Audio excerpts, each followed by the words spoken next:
Je claquai la porte avec une violence qui fit trembler les murs de mon appartement. Comment as-tu pu me mentir comme ça? Maïlis? Hurlai-je, les larmes coulant sur mes joues comme une pluie d'été imprévue. Mais elle était déjà partie. Son ombre s'évanouissant dans l'escalier, me laissant seule avec le poids d'un cœur brisé et d'un secret qui venait d'exploser comme une bombe. Tout avait commencé il y a 6 mois. Dans les rues animées de Paris, où la vie semble toujours pressée. Comme si chaque passant courait après un rêve insaisissable. J'étais Elsa. Une femme de 28 ans. Coincée dans un emploi de bureau monotone chez une agence de publicité. Ma vie était un rituel bien huilé, métro. Boulot. Dodo. Avec des soirées solitaires devant des séries télévisées qui me faisaient oublier ma solitude. J'avais rompu avec mon ex-petite amie 1 an plus tôt. Après une relation toxique qui m'avait laissé méfiante envers l'amour. Paris. Avec ses lumières éblouissantes et ses cafés romantiques, me semblait ironiquement vide. Ce jour-là, j'attendais une livraison de livres commandés en ligne des romans français classiques pour tromper l'ennui. La sonnette retentit. Et j'ouvris la porte à une jeune femme que je n'avais jamais vue. Elle s'appelait Maïlis. La nouvelle livreuse de l'entreprise. Avec ses cheveux bouclés noirs comme la nuit.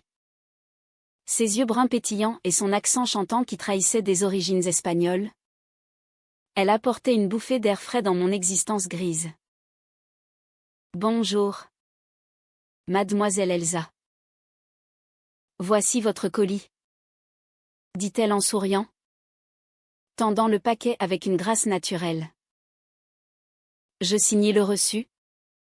Et nos regards se croisèrent un instant de trop. Vous êtes nouvelle, demandai-je. Curieuse. Elle hocha la tête. Oui. Je viens d'arriver de Madrid. Paris est si différente. Mais excitante. Son enthousiasme était contagieux. Et pour la première fois depuis longtemps, je me surpris à sourire sincèrement. Nous échangeâmes quelques mots sur la météo parisienne capricieuse. Et elle partit. Laissant derrière elle une odeur subtile de jasmin qui imprégna l'air. Les livraisons devinrent régulières. J'inventais des prétextes pour commander plus souvent, des livres, des vêtements, même des ingrédients pour cuisiner des plats que je n'avais pas l'intention de préparer. Chaque fois, Maïlis arrivait avec son sourire éclatant, et nos conversations s'allongeaient. Elle me racontait sa vie en Espagne, sa famille conservatrice qui l'avait poussée à partir pour chercher la liberté. Là-bas, à Séville, tout est passion et tradition. Mais pour quelqu'un comme moi, c'était étouffant, confia-t-elle un jour. Ses yeux se voilant d'une tristesse fugace. Je sentais une connexion grandir. Un fil invisible qui nous liait. Maïlis avait 26 ans. Une énergie vibrante qui contrastait avec ma réserve. Elle aimait la danse flamenco. Qu'elle pratiquait en secret dans son petit appartement du quartier latin. Viens voir un jour, Elsa. Ça te changerait les idées. Proposa-t-elle un après-midi pluvieux. J'hésitai. Mais acceptai. Ce fut le début de quelque chose de plus profond. Nos rencontres dépassèrent vite le cadre professionnel. Nous nous promenions le long de la Seine, discutant de tout et de rien. Elle me fit découvrir des coins cachés de Paris, comme les jardins secrets du Marais, où les roses éclosaient en défiant l'hiver approchant. Je lui parlais de mes rêves avortés d'écrire un roman, de ma peur de l'engagement après ma rupture douloureuse. L'amour. C'est comme une danse, Elsa. Il faut oser les pas risqués. me dit-elle un soir, ses doigts effleurant les miens par accident ou pas. Mais des ombres planaient. Maïlis évitait certaines questions sur son passé. Pourquoi avait-elle vraiment quitté l'Espagne? Était-ce seulement pour la liberté? Ou y avait-il plus? Je chassais ses doutes, savourant les moments volés. Un soir, après une danse passionnée dans un bar espagnol, nos lèvres se frôlèrent dans un baiser timide. Ce fut électrique. Un feu qui alluma mon âme endormie. Je ne m'attendais pas à ça, murmurai-je, le cœur battant. Pourtant, les conflits naquirent subtilement. Ma famille, bourgeoise et traditionnelle, ignorait tout de mes inclinations. Ma mère, une femme rigide élevée dans les valeurs catholiques, m'appelait souvent pour me presser de trouver un bon mari. Je cachais Maïlis comme un secret précieux, craignant le jugement.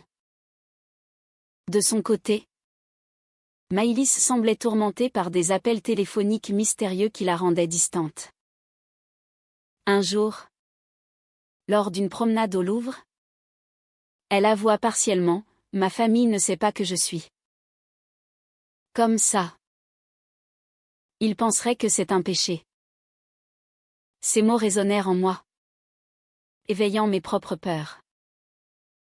Nous étions deux âmes blessées, cherchant refuge l'une dans l'autre. Mais les fissures apparaissaient. Je commençais à me demander si cette relation naissante pouvait survivre aux tempêtes intérieures. Les semaines passèrent, et notre amour s'approfondit malgré les obstacles. Maïlis m'invita chez elle. Un petit studio rempli de posters de flamenco et de livres en espagnol. Nous cuisinions ensemble, riant aux éclats devant des ratés culinaires. Tu es mon rayon de soleil parisien, Elsa, murmura-t-elle un soir, nos mains entrelacées.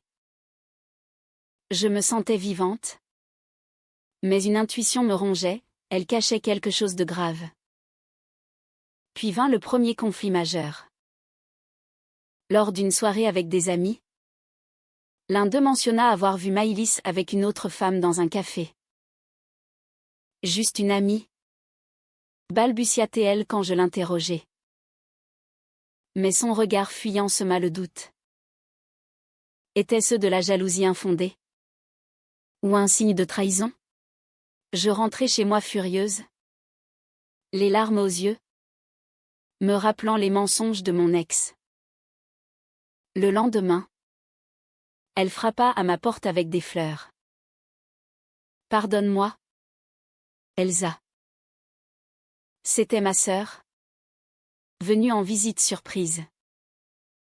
Je ne voulais pas t'inquiéter. Je la crus. Mais le ver du doute était planté. Notre relation devint un mélange de passion et de tension, comme une danse flamenco où chaque pas risquait de trébucher. Paris, avec ses rues pavées et ses cafés enfumés, devint le théâtre de nos émotions.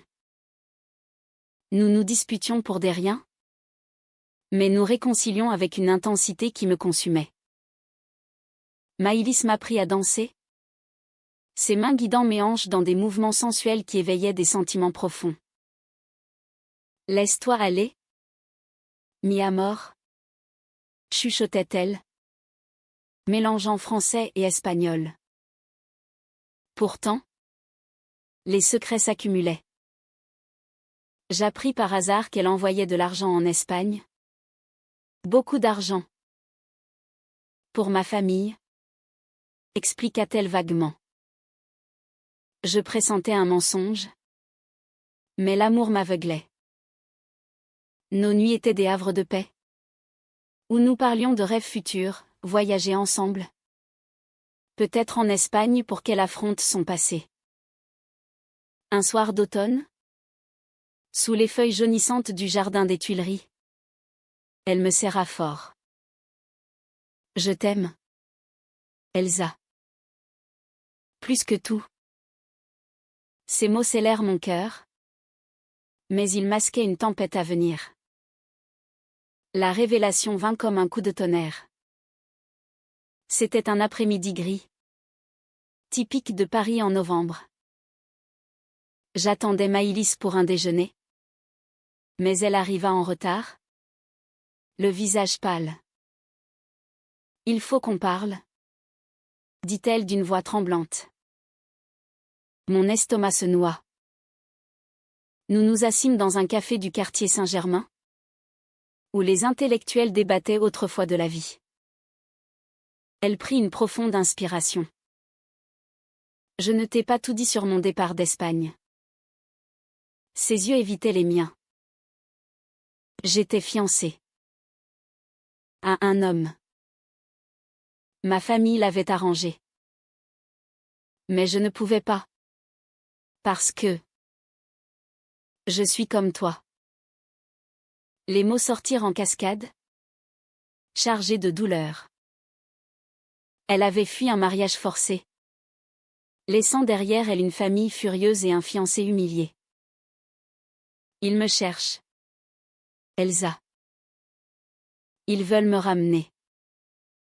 Je fus choquée. Un mélange de compassion et de colère. Pourquoi ne m'as-tu pas dit plus tôt, demandai-je. La voix brisée. Elle pleura. J'avais peur de te perdre. Tu es la première personne qui me fait me sentir libre. Nous nous embrassâmes au milieu du café, indifférente au regard. Mais intérieurement, je bouillonnais. Ce secret changeait tout, il introduisait une menace réelle. Les jours suivants furent un tourbillon d'émotions. Je proposai de l'aider. Peut-être contacter un avocat pour sa régularisation. Mais Maïlis hésitait, craignant d'impliquer sa famille. Mon père est un homme fier, influent à Séville. S'il apprend pour nous. Sa voix se brisa. Je sentais la profondeur de son trauma. Les années de répression dans une société conservatrice où l'amour comme le nôtre était tabou. Pourtant, cette révélation nous rapprocha. Nous passâmes des nuits entières à parler, partageant nos peurs les plus intimes. J'avouai ma propre lutte avec ma sexualité. Les années à me cacher de ma famille. Ma mère prie tous les jours pour que je trouve un mari. Dis-je amèrement. Maïlis me serra. Nous nous battrons ensemble. Mais les conflits externes s'intensifièrent. Un jour, je reçus un appel anonyme, une voix masculine, avec un accent espagnol, demandant après Maïlis. Paniqué. Je raccrochai. Quand je lui en parlais, elle blêmit. C'est mon ex-fiancé, Javier. Il m'a retrouvée. La peur dans ses yeux me glaça. Nous décidâmes de nous cacher, évitant les endroits publics. Paris, autrefois romantique, devint oppressant. Nous nous disputions sur la marche à suivre. Partons. Quittons la France, suggérai-je. Mais elle refusait. Je ne veux pas fuir éternellement. Sa détermination m'impressionnait, mais me frustrait. Était-ce de l'amour? Ou de l'entêtement qui nous mènerait à la ruine? Puis vint la trahison apparente. En fouillant son téléphone, je m'en veux encore, je découvris des messages avec Javier. Je dois te voir. Pour clore ce chapitre, écrivait-elle. Mon monde s'effondra. Était-ce une réconciliation? Une double vie? Je l'affrontai ce soir-là. Dans mon appartement. Tu me mens encore, criai-je, jetant le téléphone. Maïlis pleura. Non. Elsa. C'est pour le dissuader. Lui dire que c'est fini. Mais le doute m'empoisonnait. Nous nous disputâmes violemment. Des mots durs fusant comme des flèches. Tu es comme les autres. Une menteuse. Hurlai-je. Elle partit en claquant la porte, me laissant effondrer. Les jours suivants furent un enfer. Je ne mangeais plus. Hanté par les souvenirs. Paris me semblait hostile. Ses rues remplies de couples heureux qui me narguaient. Je repensais à nos moments, les promenades sous la tour Eiffel. Les baisers volés dans le métro. Était-ce tout faux? Puis. Un appel de Maïlis. Viens me voir. S'il te plaît. J'ai besoin de toi. J'hésitais. Mais l'amour l'emporta. Chez elle. Je la trouvai entourée de valises. Ravière arrive demain. Je vais l'affronter. Lui dire la vérité sur nous. Son courage me toucha. Mais la peur me serra la gorge. Et s'il te fait du mal, demandai-je. Nous passâmes la nuit à planifier. Nos corps enlacés pour nous réconforter. Quoi qu'il arrive. Je t'aime. Murmura-t-elle. Ce fut un moment de vulnérabilité pure. Où nos âmes se fondirent. Mais au fond. Je sentais un orage approcher. Le lendemain. Ravière apparut. Un homme grand. Au regard dur. Qui sentait la colère contenue. Ils parlèrent en espagnol.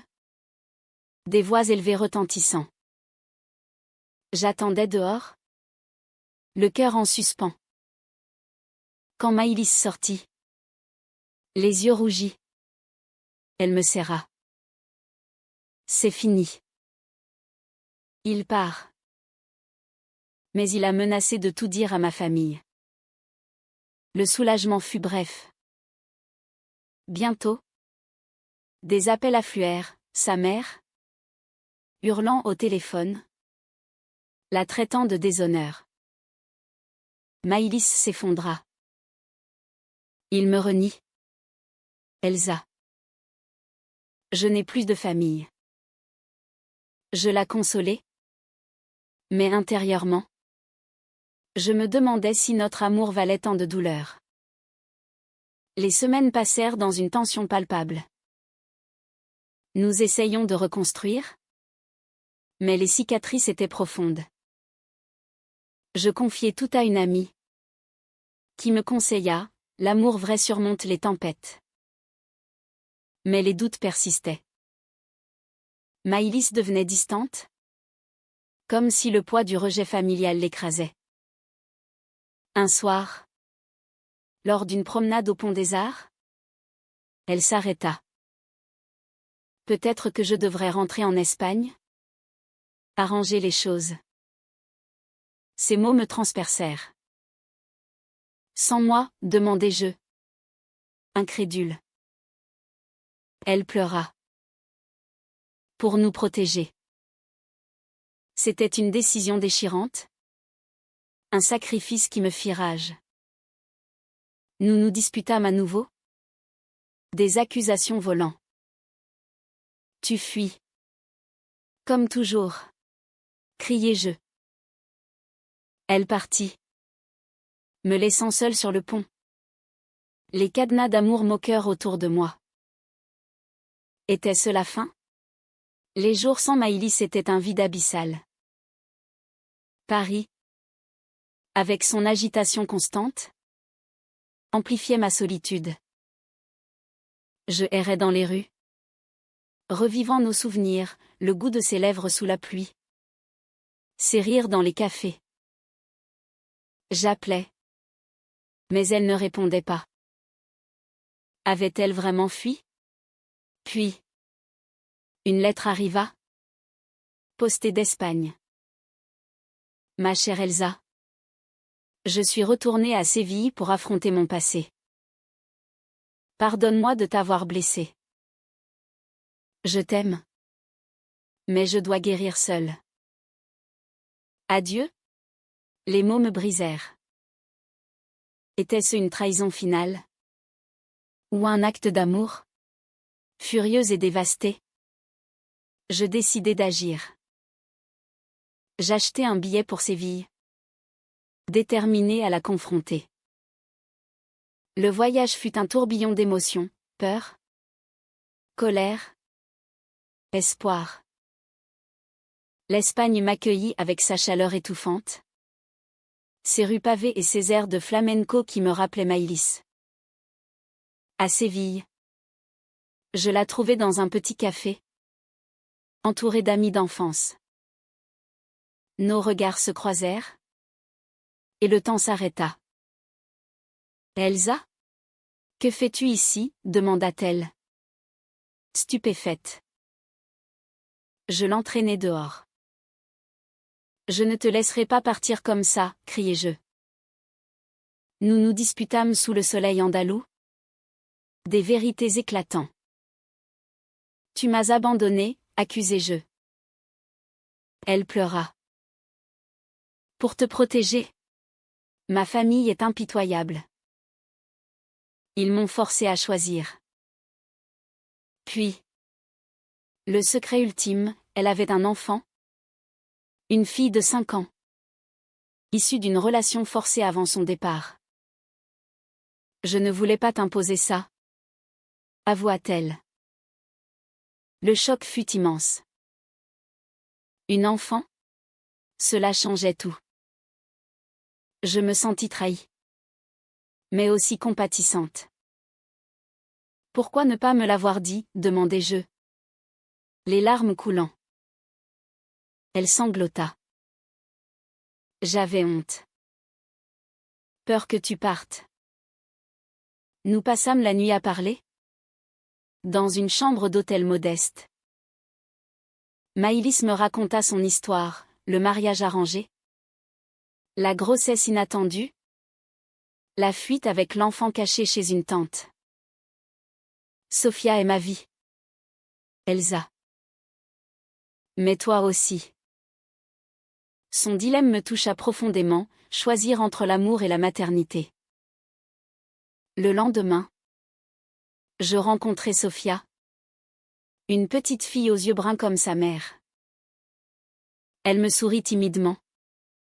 Et mon cœur fondit. Mais la famille de Maïlis rôdait. Menaçante. Son père. Un homme autoritaire. Apprit ma présence et vint nous confronter. Tu déshonores notre nom, hurla-t-il en espagnol. La scène fut dramatique, cris. Larmes. Accusations. Je défendis Maïlis. Déclarant notre amour. L'amour n'est pas un péché, criai-je en français. Traduisant maladroitement. Il partit furieux. Mais pas avant de menacer de prendre Sofia. Terrifiés. Nous décidâmes de fuir ensemble. Avec Sofia. Nous rentrâmes à Paris. Un trio improbable. Mais les complications s'accumulaient, visa. Garde légale. Ma propre famille à affronter. Ma mère. Apprenant tout. M'appela, c'est contre nature. Elsa.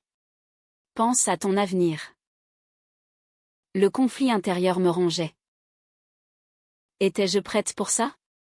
Une relation avec une mère célibataire? Fuyant un passé tumultueux? Maïlis sentait mes doutes. Si c'est trop. Je comprendrai. Dit-elle un soir. Tenant Sofia endormie. Mais l'amour l'emporta. Nous consultâmes des avocats. Bâtissant un avenir fragile. Paris nous offrit un refuge. Avec ses associations pour les droits LGBT qui nous aidèrent. Sofia s'adapta vite, apprenant le français avec enthousiasme. Pourtant, les tensions persistaient. Maïlis recevait des lettres haineuses de sa famille, la traitant de traîtresse. Je luttais contre ma jalousie envers son passé, imaginant Ravière. Nos disputes étaient intenses, mais nos réconciliations l'étaient plus encore.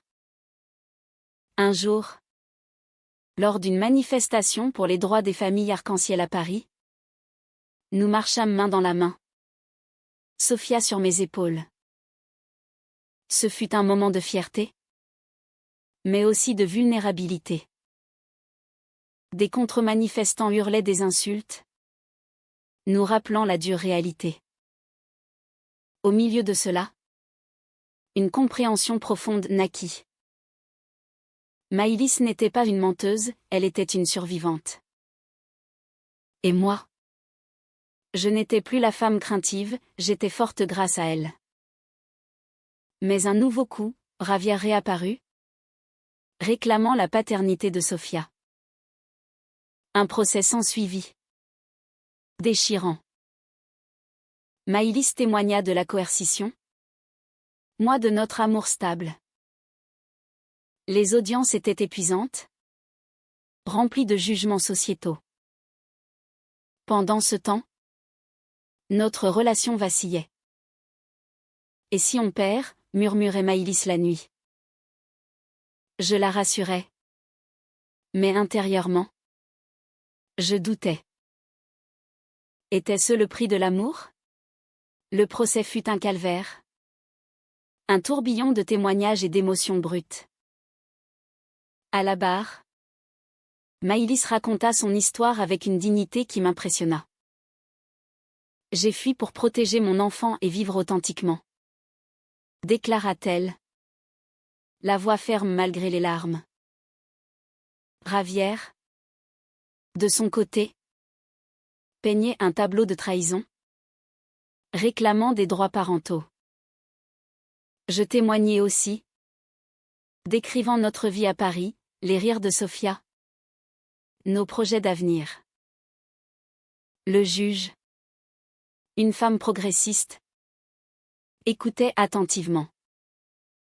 Mais les avocats de Ravière invoquaient les traditions espagnoles, arguant que Sofia appartenait à une famille normale. Les nuits étaient agitées. Maïlis et moi nous serrions, chuchotant des promesses. Quoi qu'il arrive, nous sommes une famille, disais-je. Sofia, innocente, dessinait des cœurs pour nous, ignorant la tempête. Puis, le verdict, la garde resta à Maïlis, avec des visites supervisées pour Ravière. Un soulagement immense nous envahit. Nous pleurâmes dans les bras l'une de l'autre. Dehors le tribunal, sous un ciel parisien clément. Mais la victoire était amère. La famille de Maïlis coupa tout contact, la reniant définitivement. Elle en souffrit profondément, des crises de larmes la secouant. J'ai perdu mes racines, sanglotait-elle. Je la consolais, lui rappelant que nous en bâtissions de nouvelles. Ma propre famille évolua lentement. Ma mère, après une dispute explosive, vint nous voir. Je ne comprends pas tout. Mais je vois ton bonheur, admit-elle, serrant Sofia. Ce fut un pas vers l'acceptation. Un moment humain touchant. Notre amour, forgé dans le feu, devint plus fort. Nous emménageâmes ensemble dans un appartement plus grand, près de la Seine. Maïlis reprit son travail de livraison, mais avec des rêves plus grands, ouvrir un studio de flamenco. Je l'encourageais, écrivant enfin mon roman inspiré de notre histoire. Pourtant, des ombres persistaient. Ravière envoya une lettre menaçante, promettant de ne pas abandonner. Nous renforçâmes notre vigilance, mais la peur rôdait. Un soir, lors d'une danse privée, Maïlis s'effondra. Et si tout ça était une erreur, demanda-t-elle. Je la relevai. Non. C'est notre vérité. Nos lèvres se joignirent dans un baiser passionné, réaffirmant notre lien. Sophia rentra, nous voyant, et rit. Maman et tata Elsa s'aiment. Ce fut un moment de pure joie, dissipant les doutes. Paris nous offrit des instants magiques, pique-nique au Champ de Mars, visite au musée d'Orsay. Sophia grandissait, curieuse et aimante. Maïlis et moi partagions des rêves, voyager en Espagne un jour, quand les blessures guériraient. Mais un twist inattendu arriva. Une lettre de la mère de Maïlis, je regrette. Viens avec ta famille. Émue, Maïlis hésita. Allons-y ensemble, proposai-je. Le voyage fut tendu, Séville nous accueillant avec ses parfums d'orange.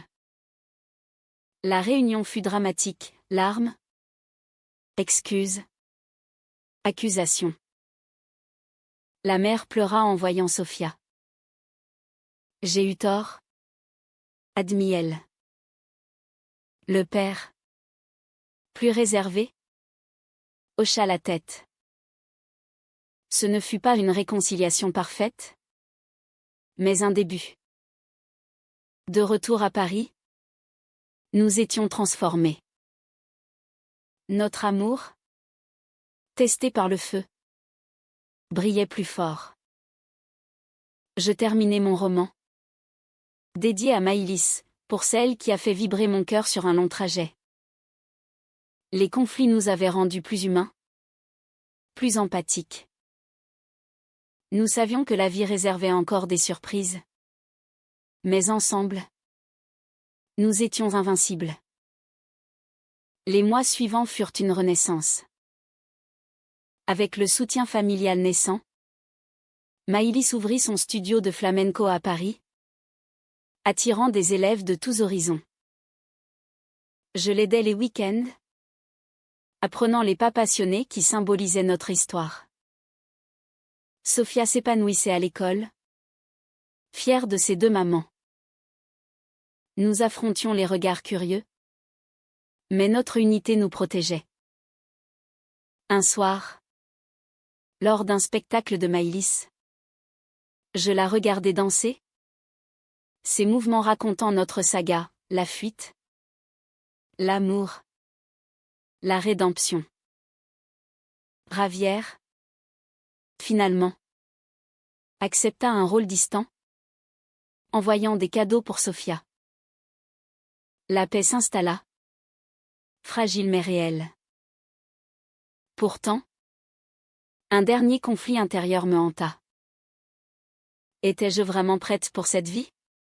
Une nuit, je confiai à Maïlis, j'ai peur de te perdre à nouveau. Elle me serra. Nous avons surmonté pire. L'amour vrai est une danse éternelle. Notre conclusion fut humaine, pas un conte de fées, mais une réalité riche en émotions. Nous nous mariâmes civilement à Paris, sous un ciel étoilé, avec Sophia portant les alliances. Ma mère pleura de joie. La famille de Maïlis envoya des vœux timides. Aujourd'hui, je regarde en arrière, ce qui commença par une simple livraison devint un destin. Les secrets, les trahisons, les décisions déchirantes nous ont forgés. Nous sommes plus fortes, plus aimantes. Paris, avec ses rues éternelles, témoigne de notre histoire. Et dans le cœur de Maïlis, je trouve ma maison.